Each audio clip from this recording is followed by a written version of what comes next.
Good evening, everyone. For those of you who don't know me, I'm Randall Cutts. I'm our current mayor of Big Bear Lake. I also have been a local elected for 18 years. And I'm very pleased to be here.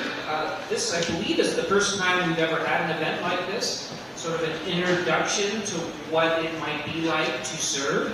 And, of course, one of the ulterior motives is to get more people engaged. Because one thing I've noticed over the years is the quality of our government organizations is directly related to the quality of the people who serve on their respective boards.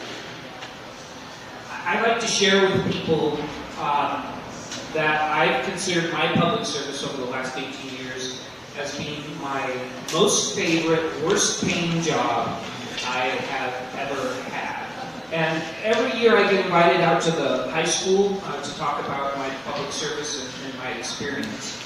And I share with the students out there how when I first embarked on this journey, I never thought of myself as a politician, someone that served in elected office. Frankly, getting up in front of people and talking was terrifying to me, and that wasn't me, that wasn't what I was about. But a friend of mine encouraged me to give it some thought, and so I thought, what the heck? And I snuck in onto our local school board in the third place position, and fast forward, here I am before you now. I am grateful for these electeds to show up and be willing to share their thoughts with us. And my hope is that you will get something useful out of this. You will get your questions answered. And that if it's right for you, or I'd offer even if you don't think it's right for you, but you have an open mind, that you might be able to do two things.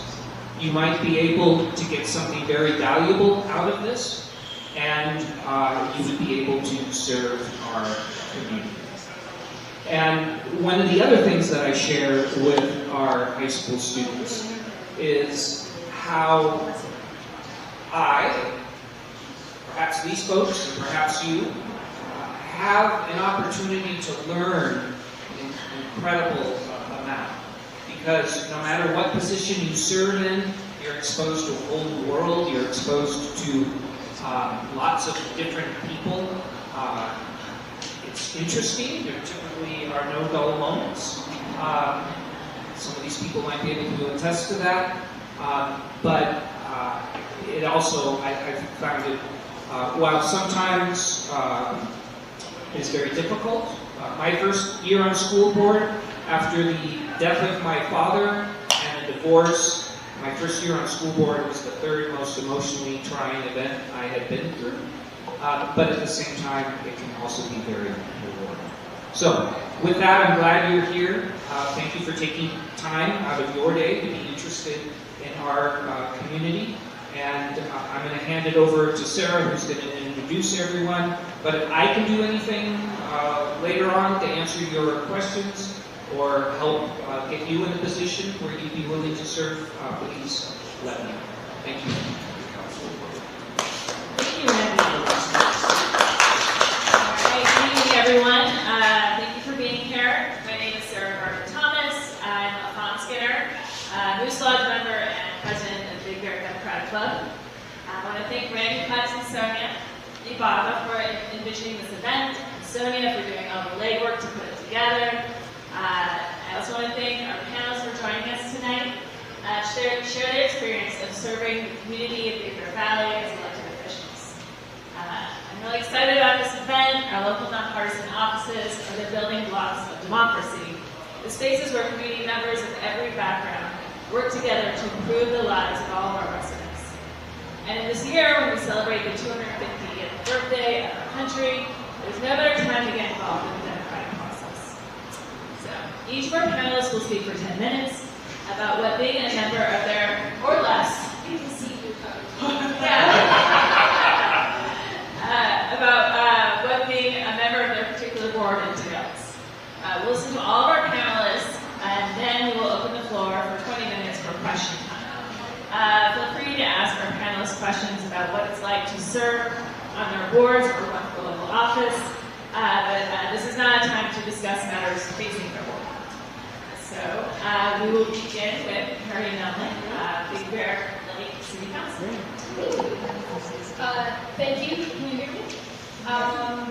Thank you. It is really wonderful to see a turnout here tonight. My name is Harry Melnick. I'm the current City Council member for District 4. I'm not running for re-election in November. I was appointed to City Council in 2021, then elected to a 4-year term in 2022.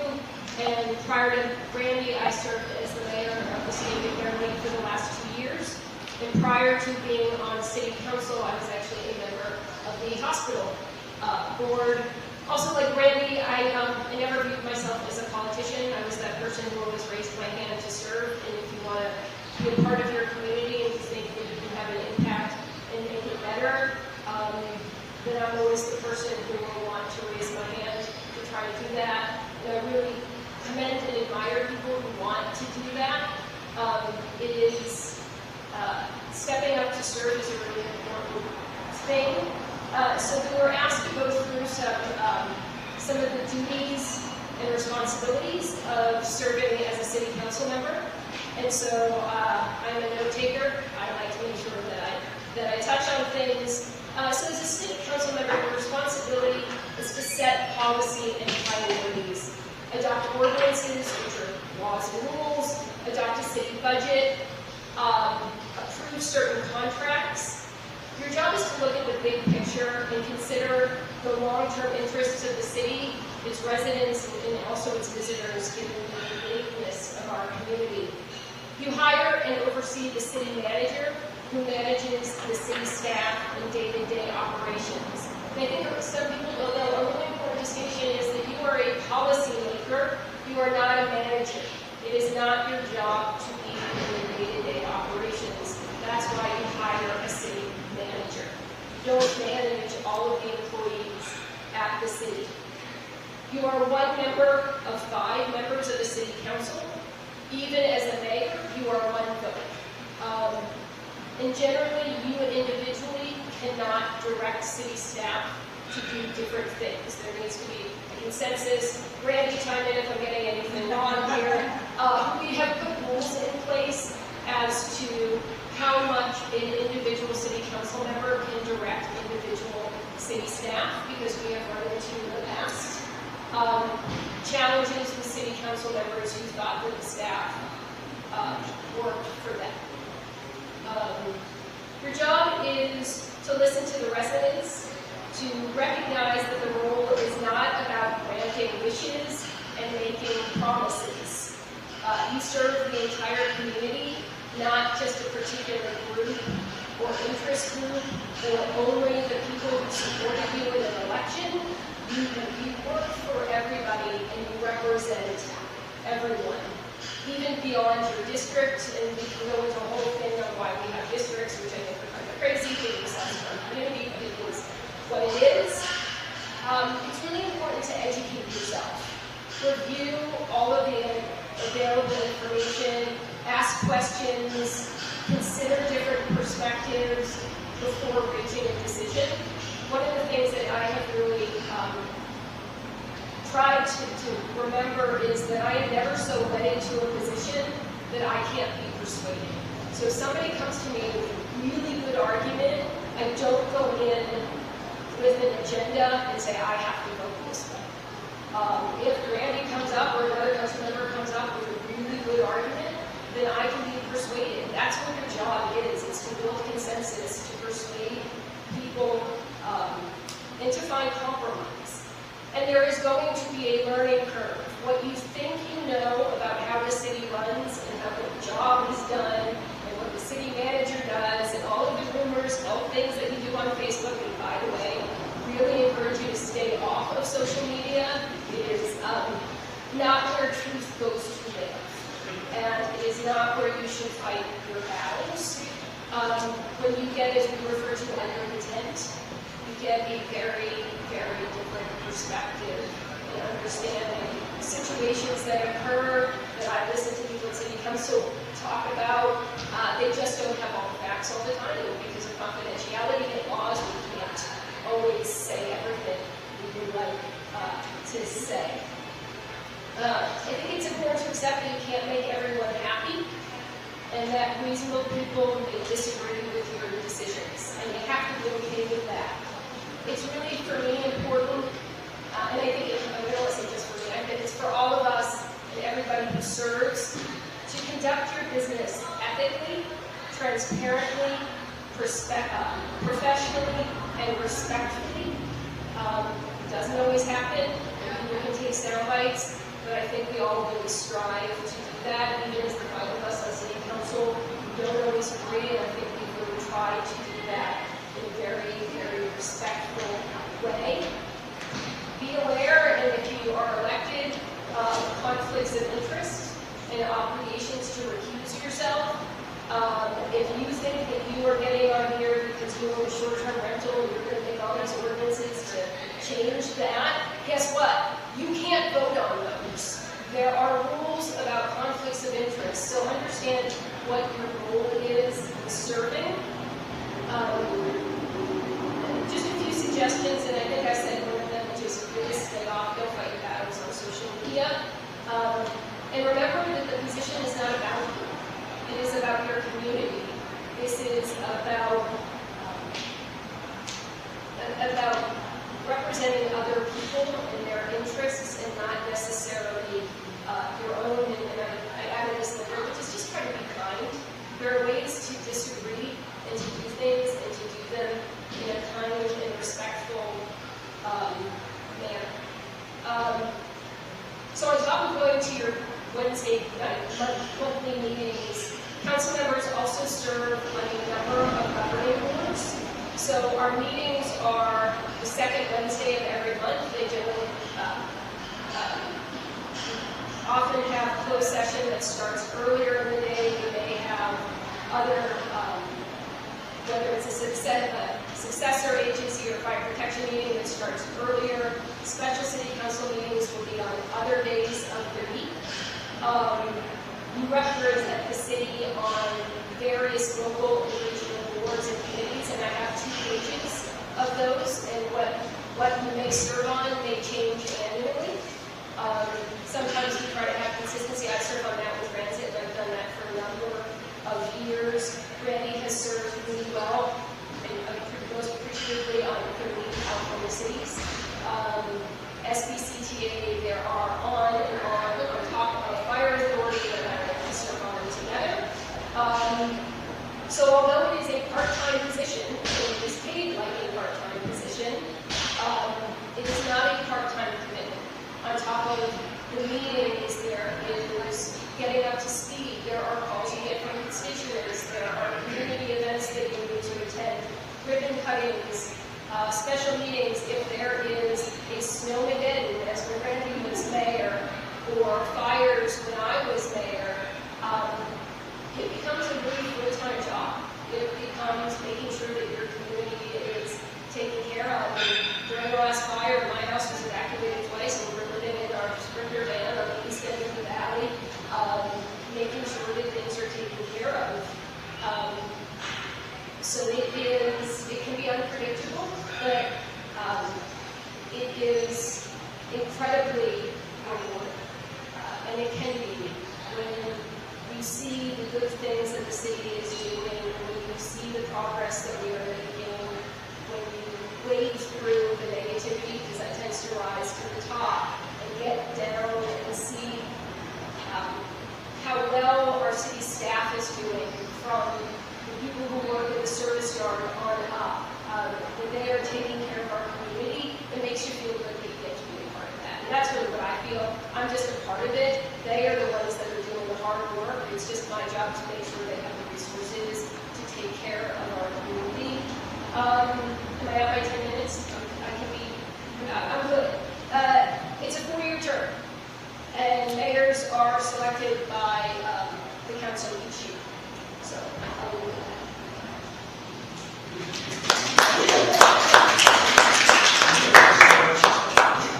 Thank you very much.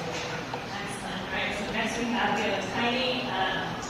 tiny whiteboard in getting out on deals. So here we go. All right, next we have Larry Walsh from Big Bear City Community Services District.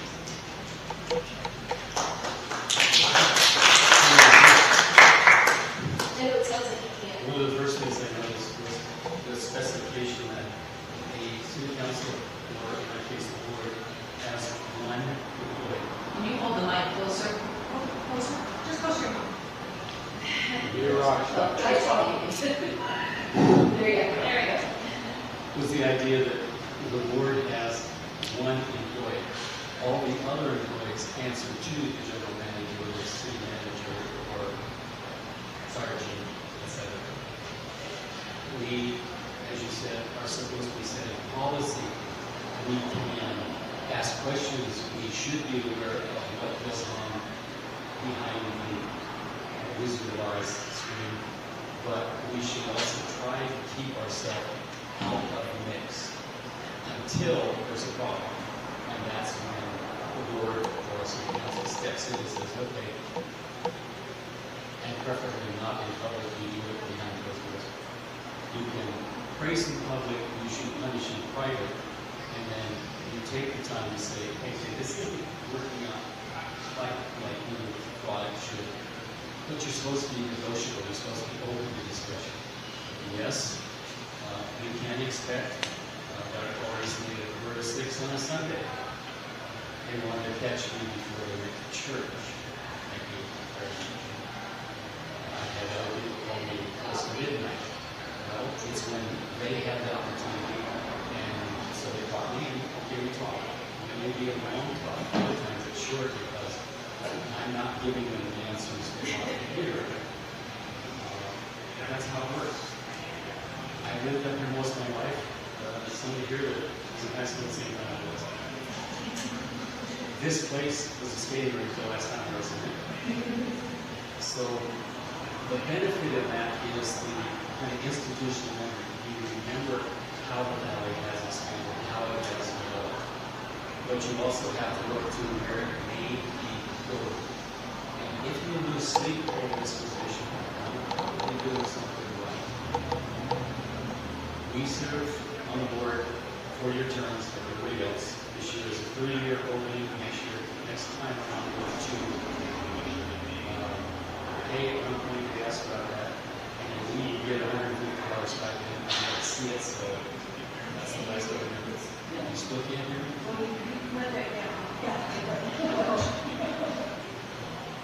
We, with CSD, Yeah, it really needs to be in front of you. Yeah, sorry, it's not the best. we do have There you committees. go. It's weird. And we have, because we do the counterpart of the city, but without being incorporated, we do water, sewer, trash, fire, emergency management. So each one of those usually has a committee to go with it. We try to have 2 members of the board on each committee. And then what's discussed there is brought back to the board because the committee never makes the decision. The board as a whole makes the decision. And it may be that they'll come back to a recommendation and the board will say, okay, what about this or that? And I'll say, oh, we didn't discuss that. It didn't come up. It's reasonable to ask questions. You should be asking questions. And you should have a pretty good record before the meeting because you get a board packet you're supposed to read and look at of what the proposal is, why we're doing it. My objection in the past has been when staff makes a recommendation, I said, well, okay, if we don't do that recommendation, what are the consequences? Or are there other alternatives? It's a case of, I hear you, that's your recommendation. You're coming from a position of knowing the start and the finish, and so that's what you're trying to guide us. But I have to ask again, what if we don't do that? Maybe the alternative isn't worse. Maybe it's more what we would like. So when we go through that kind of situation, we have those 5 committees. We also have Bear Valley Basin Groundwater Sustainability Agency. We don't participate in MARTA, but we have other positions on the board that I couldn't think of because I'm not on that. Yeah, there's that.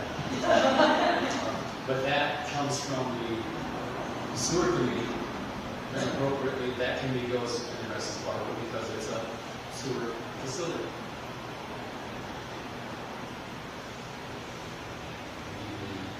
The 2- and 3-year elections, we do not. Apparently, we are unique in the valley in that everyone else has gone to districts. We haven't gotten sued over that yet. My feeling is that by not having specific districts, we're not locking ourselves into things like the LA City Council, where each district is fighting with another district to see if they can get more of the pie, get more money into their district. With us, all 5 of us represent all the people in the district, and we should be able to answer questions from anybody in the district. And if someone in the district calls and they don't like my answer, they should be able to go to someone else and say, this is my problem, what do you think? And then you put a bug in there and it will show up on a later agenda.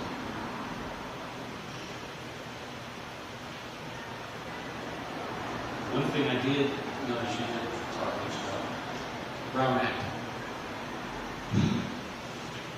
Towards the start up to World War II and into the 50s after, believe it or not, LA was known to be more corrupt than New York or Chicago.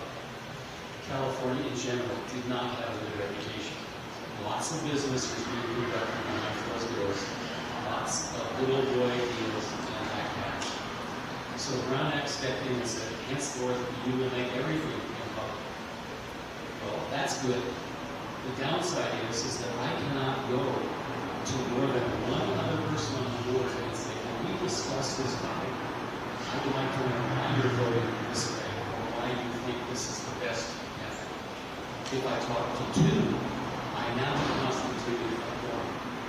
So we can't do it. We can, as a board, we can all attend a memorial service. We can talk to the public as such.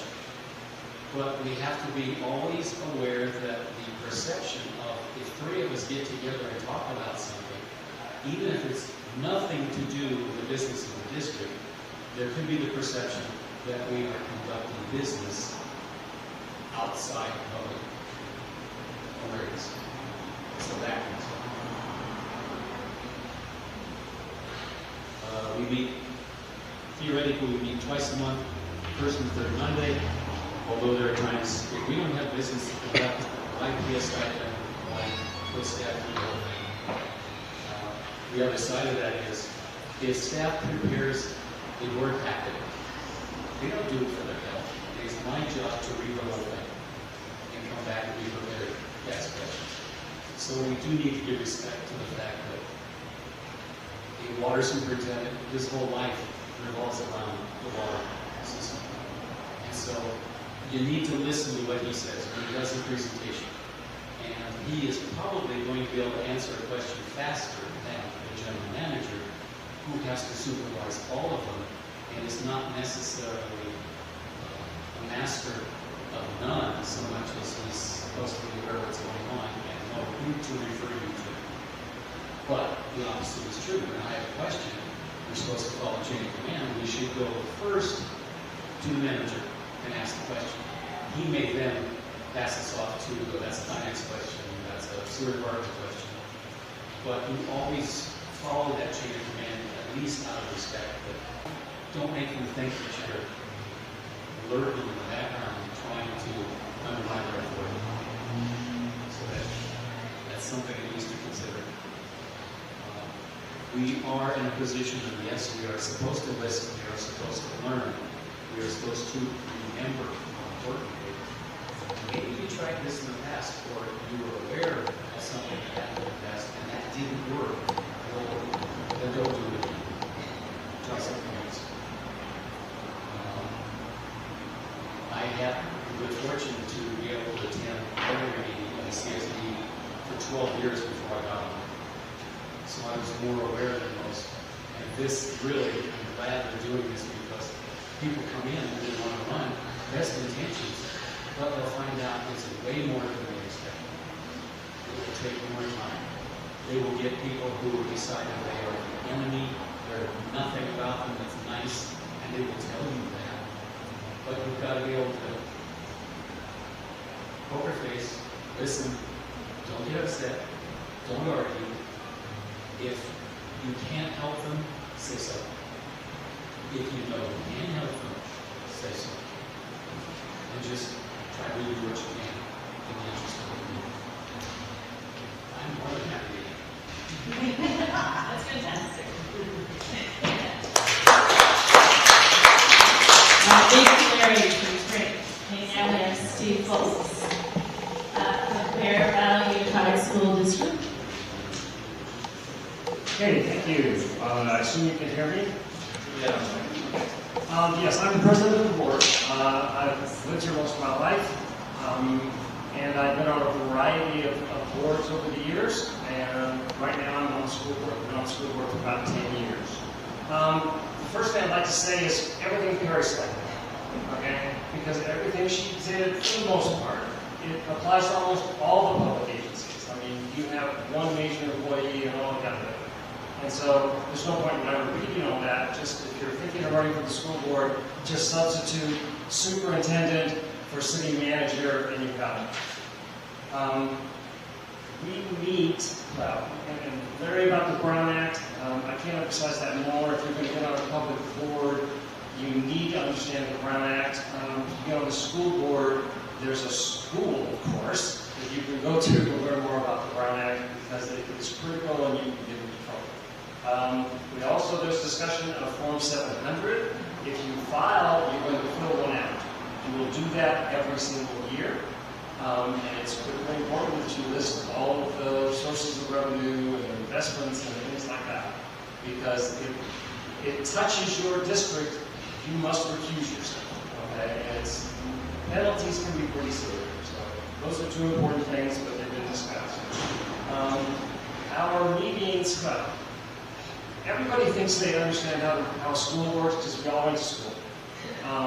When you're on the school board, you deal with the superintendent deals with principals. You do not, as everybody else has said, you don't go to the principal.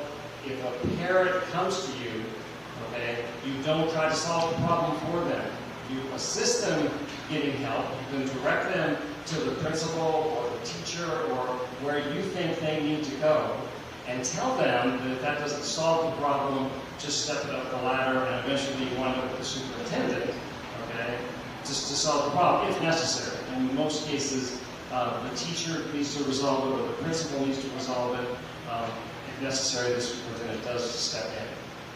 I don't think there's anything else that's specific to school districts that may be different other than the school board technically votes for and hires every single employee, all right?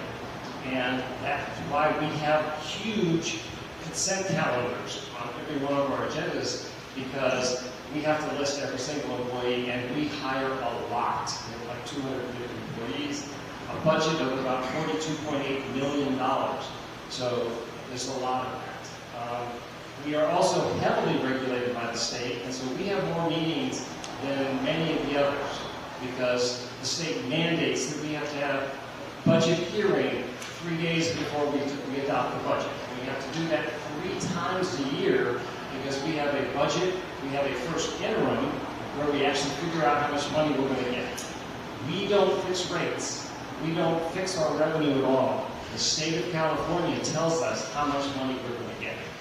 Okay? And they don't tell us right up front, because they won't tell us until the first interim, which occurs in December. So we adopt a budget in June based on the governor's expected budget. Actually, this is crazy, so I'll go into a little more detail.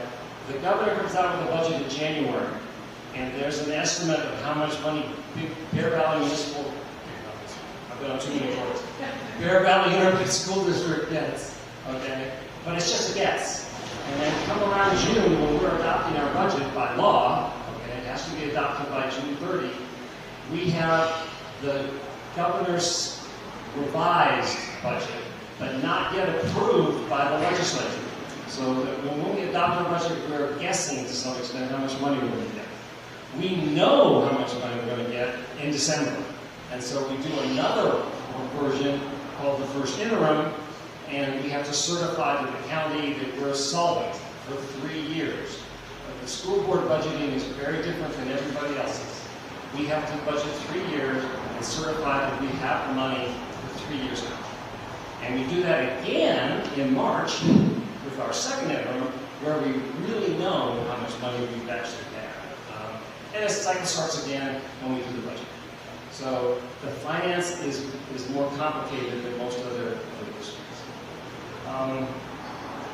Let's see, in terms of meetings, besides all those other meetings, we meet twice a month, and we meet pretty regularly twice a month, because if nothing else, to adopt the consent calendar. So some of our meetings are very short. We meet 3 times a year, like I just said, about budget. We have 2 half-day planning sessions.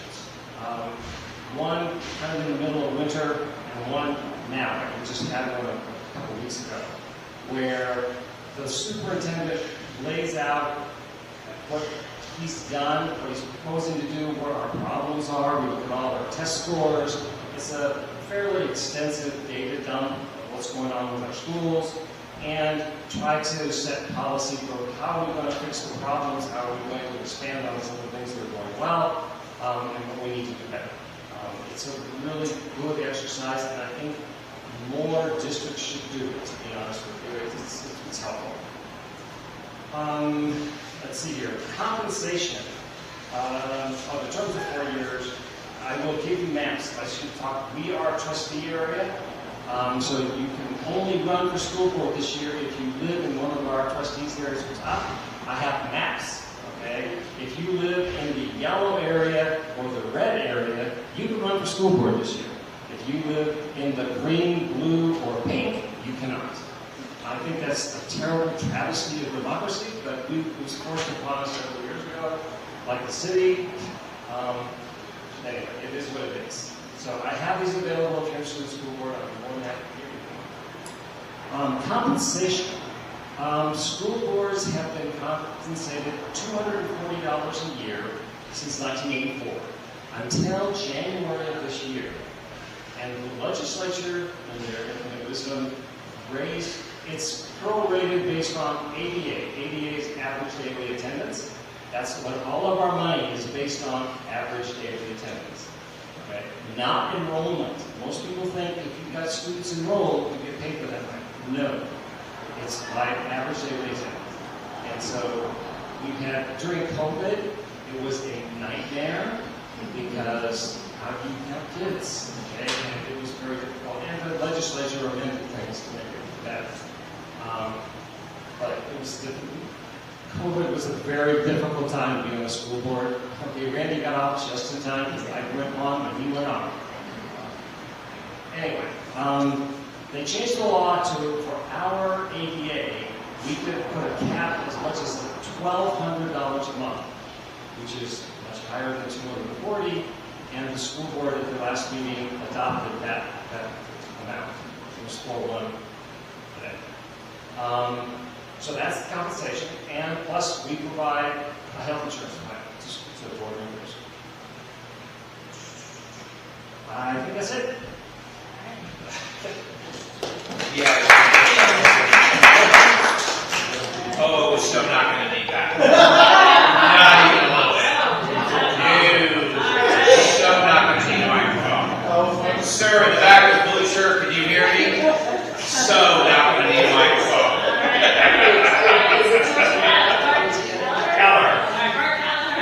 So, hospital board, okay? Officially, we are the Bear Valley Community Healthcare District, which covers the whole valley. So we don't have Bear Valley, Bear City, Fonskin separations. So as far as voters are concerned, constituents, everybody that lives up here, basically is my constituent. That's the way I look at that, okay? I've been up here for 22 years. I started the hospital at the end of 2004. I was a hospital employee for 16 years. I left the bedside in 2020 and ran because it was time. After 33 years of direct bedside nursing care. I've been a nurse now for 38 for the last 5 years. My other job is I'm a nursing professor. So as far as the board is concerned, And man, apparently there's a lot of really contentious meetings in this town. We have really nice boardrooms. And we don't scream and yell at each other, and we don't have a lot of disagreements. So, but being on the board, if I could say one word to describe what it is to be on the board, it's oversight. So, our CEO goes out and makes sure that we have the best contracts so that our hospital can be financially solvent. I don't talk to Kaiser. I don't talk to Heritage or Inland Valley, but the board hires the CEO and the CFO. And then they go out and do the job that they're supposed to do. Okay? So there's not, you mentioned Snowmageddon, Perry, even in the presence of a disaster, what would happen in the middle of the activation of our disaster plan, which is called an incident command system. The hierarchy shows the board right over here to the side. So I would be told if our hospital was dealing with a disaster, it would be informational only. They would not have me come in and do anything other than to say, hey, you are a nurse, by the way. You want to come in and help, but a board member that's not medical would not be forced into that. So, you know, we're the highest up on the org chart, but yet everybody below us does the work of the hospital. So when I started on the board, I think one of the people that, you know, talked to that, well, actually a couple people, a former board member and somebody who was in the C-suite, said that one of my biggest responsibilities was to ask questions. And, you know, we have a small hospital, we have a small community, and we're never going to be doing things that the big hospitals do. But we have been to be able to expand our services. And it's pretty exciting because I've seen this over the course of the 20 years. But one of my jobs is to say, can we do that here? Do we, you know, can we provide the service? Do we have the infrastructure? And mostly, can we afford to provide this? We're never going to have neurosurgery. That's never going to happen. Okay? But we have a pretty good ER that will keep you alive until we can get you off the mountain in a truck. And so, and we've expanded surgical services, and so, again, me looking at this going, does it make sense for us? Do we have enough patients in town? Do they need this service? Can we provide it without losing money? Because we don't have a hospital if we are not financially solvent. You want to talk about budgets, for example? What did they, and Brown Act. That's another board member, by the way. When Amber walked in, I thought, oh crap, if we get a hospital board member in here, I'm having to stand up and announce we're having a hospital board meeting. And none of this, because that Brown Act stuff is very, very serious. So much so that, you know, since I went off on that tangent, if I said something to Amber after the meeting, oh, by the way, you know, this vote is coming up, blah, blah, blah, and then she were to talk to Helen, who's another one of our board members, that's now a chain. And so I've created a meeting just by speaking to someone, and then, you know, so that is one of those things. I was made aware of the Brown Act by formal education. So when I got elected, which was in 2020, we do a 4-year term, by the way. So I know I'm bouncing around this a little bit. We do a 4-year term. I'm halfway through my second term. So in 2020, I was elected. In 2024, I ran again. We ran unopposed. There were 3 of us. That was honestly, folks, kind of a little bit disappointing to me. I was hoping that we might see a couple other people that might be interested. But the other side of that, our CEO said, you know, sometimes we don't have a lot of elections because we're having a good board. And things are going smoothly for the hospital. I think in the last several years that they have. We've brought in services that we can support. And that's what has to make sense to the board. When the CEO says, hey, we can do this thing here, do we have enough people to drive the business? Will it benefit our community and our residents? Can we afford to provide the service? One of the things, and this is all public, so I can actually say this, we just put $1 million into redoing our 2 X-ray rooms. Okay, can't run a hospital without X-ray. So that was, the CEO can't unilaterally say we're going to spend this money because that's the oversight part. Our CEO, is it $25,000? I think it's a $25,000 spend that the CEO can write off without coming to us. And then anything else is like, all right, we want to spend $500,000 to put in, all public information by the way, $500,000 we're going to spend. You know, $500,000 we're going to spend so that we can support a portable MRI. And within the next few months, we're going to be able to be doing MRIs up here. So as these suggestions are made, again, can we do it? Can we afford it? Does it make sense for us? Are we going to be able to support it? Yes, we need to have, you know, do our patients need it? It would be so nice if we had all the services, all the healthcare services we need in Big Bear. But there are just things beyond our ability to provide. And so that's part of the board too, is to say, I'm not sure we can do this. And not only is it the whole valley, by the way, and I'm not sure if many of you knew this, we also provide a little bit of health services down in Lucerne. Some of our employees come from Lucerne Valley. And so that, you know, being that we're different in terms of healthcare district thing, Lucerne is an underserved area, so we can kind of bleed over into their area too, and, you know, help them with their healthcare needs as well. Okay. Let's see. So, and in the last year, I've been on the board for 6 years. For the last year, or almost the last year, I'm board president. I think that's the title. Chair. Sometimes Evan calls me Mr. Chair, and sometimes he calls me Mr. President. Anyway, so my job is, as the board chair, is literally to run the meeting and keep things running smooth. But we have nice friendly meetings. We really do. And we're pretty excited about, you know, the direction the hospital's going. And sometimes we have to look up and go, well, that's a drag. And some of the closed session stuff isn't always pretty. Let's see, other committees that we have. So we have an HR committee that meets quarterly. I'm on that committee. Finance committee meets monthly. And so there's 2 board members that will sit for the finance committee. If we made it a 3rd member, then it would be suddenly a board. So back to the Brown Act stuff. We meet the 2nd Wednesday of every month. It is publicly announced. Our meetings start at 1 o'clock. And then if there's any change in the schedule, that is also announced. So this last month, actually, we met on the 3rd Wednesday because we had to. Okay? So the public is made aware. Hospital has a Facebook page. We put it out on the paper and the radio. So, you know, try to keep people as educated as we can on this. Okay? Compensation. 116? No, it's a little more than that. Yeah. I don't know, $36, $140, $140, something around it. Somewhere around $140 for a meeting once a month. And then if we have a special second meeting, which 2 or 3 times a year that might happen, you get your compensation again. I get a little bit of money for a cell phone because we have to be available. So as board president, I probably talk to the CEO once a week by phone. I'm in the hospital once or twice a week signing things, either checks or agreements, because they have to be signed out by the board. But in and out in 5 minutes, and I live in Moving Bridges. You know, that kind of thing. As a nurse, of course, we have a doctor and a nurse on the board, which I think benefits the board greatly, because we can see things from the clinical eye.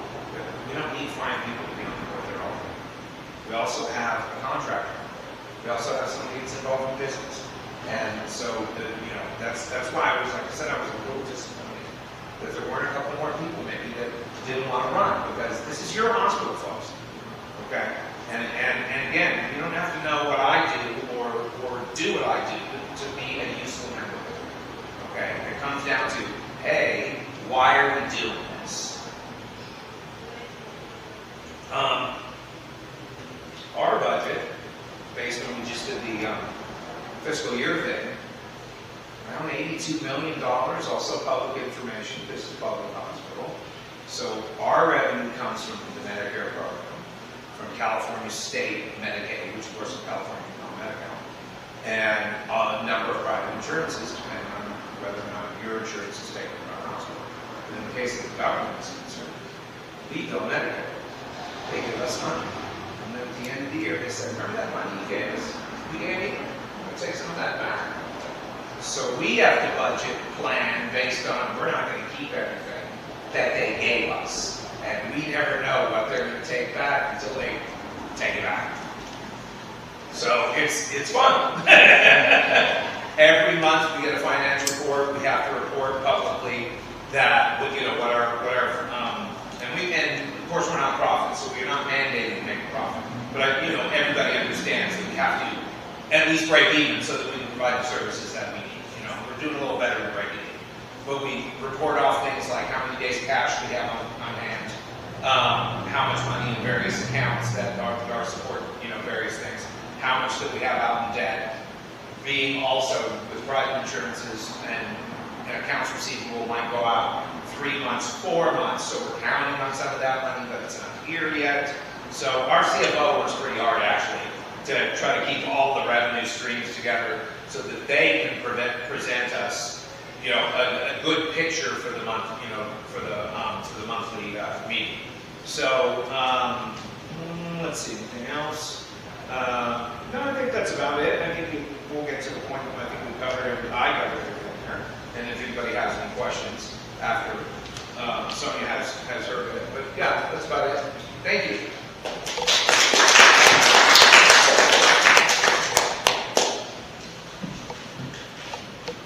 Thank you, Sonia. All right, Sonia. All right, well, first of all, good evening. Thank you for joining us for this first time that we've done this informational panel. I am going to be giving you some notes from the Municipal Water District. I've been going to their meetings lately. I find it very interesting. Jared Chichi? Yeah, he's the manager, and he could not make it because he already had a vacation plan. So I talked to his secretary, and I talked to him, and he gave me some notes that I could share with you. So I'm literally just going to read them here. Again, just as the other structures, general manager. Jared is the general manager, and at the Water Municipal District, it's made up of 5 board directors. There are 3 director positions up for election this November, District 1, District 2, and District 3. The district is designated as a special district that was created by popular vote in 1964 for the sole purpose of managing Big Bear Lake. Some of the key areas of focus include safety for all lake users, lake habitat creation and maintenance, excellent water quality, lake level management, and one of the fun things when I go to the meeting in the very back of the room, they keep a running total of what the lake level is. So at every meeting, they're looking at that, comparing it to last year's totals. And also they're responsible for use of public funds to accomplish these goals. Additional duties and committees that they serve on is budget and finance, operations, administrative, and water master. Which I didn't know what that was. So the water master was established to safeguard the water rights and resources of the Big Bear Basin. The San Bernardino Valley Water Conservation District serves as one of 3. I forgot to mention the hospital does also. So You're going to get an HMO. you can pay extra, so compensation in the city is $600 a month. I think that's what it is. Plus the option of health insurance, you can pay more for a PPO or other health insurance options. So you're considered an employee? For certain limited purposes. And California state law allows boards of this type to offer both compensation in direct stipend and benefits like health insurance. But there's no pension. So No. I mean, you don't get all the employee benefits. Parking space and your name on a little tag. You do get your name on it. Yeah. And it's nicer than I even have a gap. Any other questions? Aside from some of these that work together, do you as a whole ever get together to have meetings like every district or every council member? What do you fix it going on? Just curious, when we get together. Yeah, different like boards other together. they all work together. Yeah. And as you know, But they get together. we serve on the fire authority, so all of CSD and all of city council serve on our current fire authority. The managers work together. So if there are things that are impacting valley-wide, we will also have the CEO of the hospital come. Oh, I imagine if there was something that hit, especially in terms of things like fires, or or snow emergencies, that kind of things, there would be inter-board meetings and cooperation, absolutely. There have, during the fires, there have been meetings between the city manager and the superintendent of the schools and Evan at the hospital, the CEO. There is always, you have to, I mean, so much of their job and so much of our job is really trying to build relationships, because when things happen, you have to be able to work together. And it's not only on the mountain, it is developing relationships down the hill at the county level. It's developing relationships at the state level so we can advocate for our community. You're developing relationships with Caltrans. We all work together, whether our boards all get together. Can you imagine the chaos of that? The reason why I asked, and I don't know if it's appropriate to say here or not, but I brought this up to the city council back in COVID days. I brought it up to CSD, Lakeview, and to the hospital, and figure out a way to all work together to get the community knowing when all these important meetings are. So I was just thinking, everyone can get to limits. How do we get a message across? It would be nice. Unless it's changed, the Chamber of Commerce used to keep a master calendar. Chamber of Commerce used to keep a master calendar of all regular meetings, so that it could be predicted. The problem is that if you put those up and you say you're going to have a meeting, and then it's canceled, then you have to be sure to get back to those people to say, oh, Yeah. it's all. So each of their websites has the meeting dates and information. Also, it has an email list of agendas. All you have to do is call. I know the school district does, I know the UAD does, and I think I know the city does. Just call and say, I want a notification, and you'll get them every time we have a meeting, you'll get an agenda. I'm now on top of it. Yeah. But most of the public, you know, like when the hospital reached out to me a couple of years ago and said, hey, can you post it for Measure U?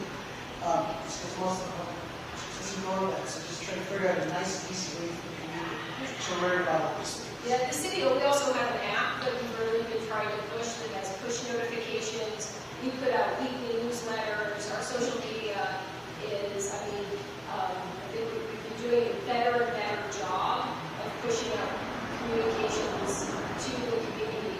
It's just we can't push out, unless there's a reason to push out somebody else's. It's, we try to coordinate, but Do you have a question? Just on the calendar thing, can you subscribe to any of your calendars so that it merges with mine? I think that's what Steve was talking about, is you can ask to be put on Get the email list, right? Now, in terms of whether you have specific special needs, we might have to get our IT man involved, because the gals out front who put you on, or Morgan as the board secretary, she's used to doing, she has in her calendar Specific certain elements stuff, she can do. Sure. But if you have something special, it would be like 88 complaints. If you need something special, we will make an effort to meet that. There's no guarantee that we can do exactly. Because the school board has an iCalendar merge. That was the only one I don't use it, so you just always there. I keep very close track. Pat, you have a question? Yeah, this is just a general question, I don't know if you have the answer, but there was one year where the chamber put on a forum with all the tenders that were running.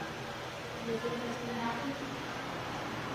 I would encourage the chamber to do it. I've participated in those in more than one occasion, and I think that they are a really worthwhile endeavor. So I do hope that the chamber does it. Normally do. Yeah. I remember doing one during COVID, and Val did it remotely. We did it on Zoom. So, yeah, I did one of those during my first run, which would have been back in 2020, of course. And if we could do it during that, certainly we could do it while we can meet in person. Ideally, you would call the chamber and hope there. Yes. This is just a comment. I want to thank all of you for serving the community. I think it's wonderful.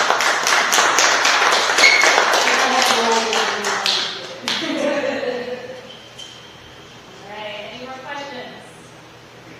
No? All right, well, I want to thank everyone for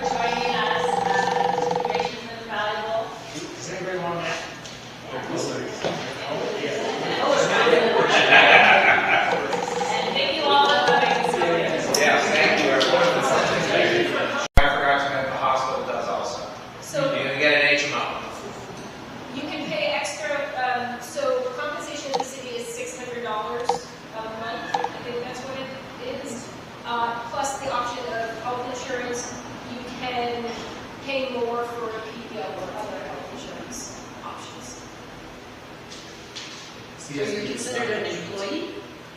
For certain limited purposes. And California state law allows boards of this type to offer both compensation in direct stipend and benefits like health insurance. But there's no pension. So No. I mean, you don't get all the employee benefits. Parking space and your name on a little tag?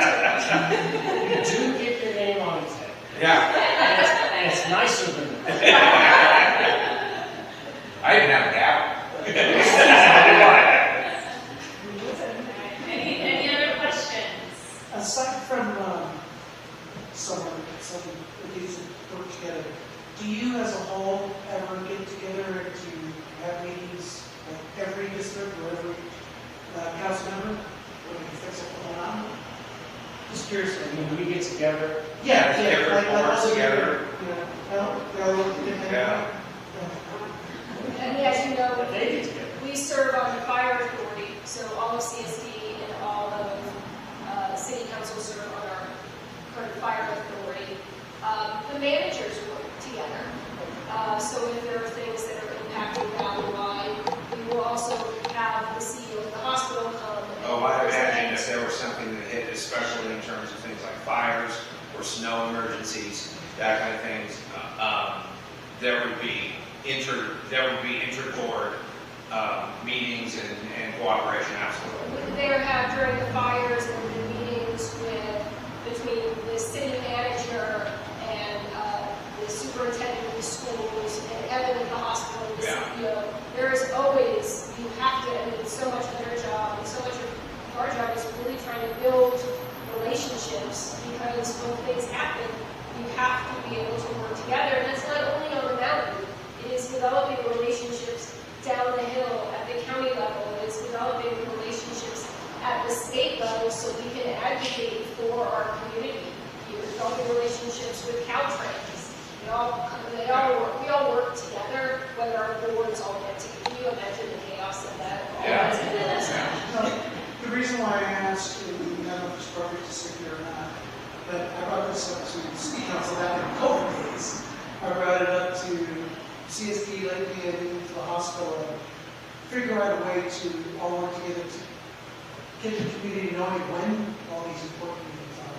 So I was just thinking, everyone would get to limits, like how do we get a message across? It'd be nice. Unless it's changed, the Chamber of Commerce used to keep a master calendar. Chamber of Commerce used to keep a master calendar of all regular meetings, so that it could be predicted. The problem is that if you put those up and you say you're going to have a meeting, and then it's canceled, then you have to be sure to get back to those people to say, oh, Yeah. it's all up. So each of their websites has the meeting dates and information. Also, everybody has an email list of agendas. All you have to do is call. I know the school district does, I know the MOD does that. I think I know the city does. Just call and say, I want a notification, and you'll get them every time they have a meeting, you'll get an agenda. I'm now on top of it. Yeah. But most of the public, you know, I mean, when the hospital reached out to me a couple of years ago and said, hey, you posted the commercial heat. It's because most of the public just ignore that. So just try to figure out a nice, easy way for the community to learn about this. Yeah, the city, we also have an app that we've really been trying to push that has push notifications. We put out weekly newsletters. Our social media is, I think we've been doing a better and better job of pushing out communications to the community. It's just we can't push out, unless there's a reason to push out somebody else's. It's, we try to coordinate, but Do you have any questions? Just on the calendar thing, can you subscribe to any of your calendars so that it merges with mine? I think that's what Steve was talking about, is you can ask to be put on Get the email list, right? Now, in terms of whether you have specific special needs, we might have to get our IT man involved, because the gals out front who put you on, or Morgan as the board secretary, she's used to doing, she has in her calendar Specific certain stuff, hours right. she can do. Sure. But if you have something special, it would be like 88 components. If you need something special, we will make an effort to meet that with there's no guarantee that it can do exactly. Because the school board has an iCalendar merge. That was the only one I don't use it. You just always say. It's been very close track. Pat, you have a question? Yeah, this is just a general question, I don't know if you have the answer, but there was one year where the chamber put on a forum with all the candidates that were running. Do you think that's gonna happen? I would encourage the chamber to do it. I've participated in those on more than one occasion, and I think that they are a really worthwhile endeavor. So I do hope that the chamber does it. No one did. Yeah. I remember doing one during COVID, and Val did it remotely. We did it on Zoom. So, yeah, I did one of those during my first run, which would have been back in 2020, of course. And if we could do it during that, certainly we could do it while we can meet in person. Ideally, you would call the chamber and hope there. Yes. This is just a comment. I want to thank all of you for serving the community. I think it's very